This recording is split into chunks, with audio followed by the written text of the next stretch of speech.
I mean, in discussing or in kind of think about athletes as a culture group, we have to start with the concept of what is culture. And we tend to think about things like national identity or ethnic identities, cuisine, costume, music, dance. That's only a small part of what's cultural.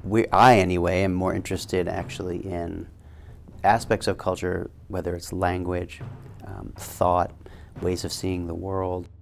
But the cultural piece is very strong. I mean, you come into a team kind of already identifying with that culture.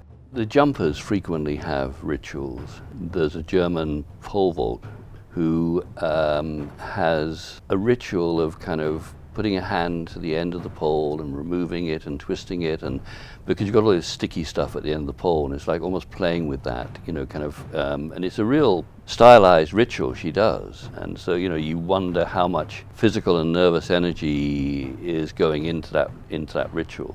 The rituals that I had before I raced, my thing was that I had a particular shirt, and my shirt said St. Francis on it. Now, I didn't go to any school called St. Francis.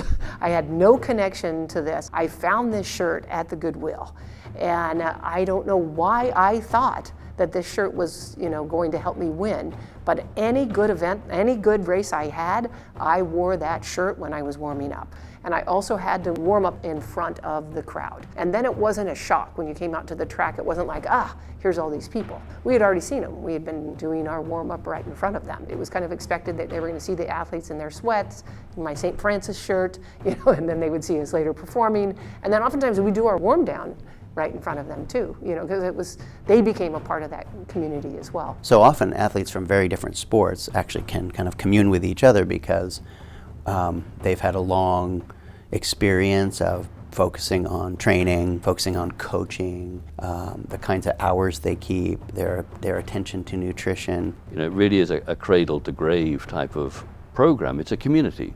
It's a community.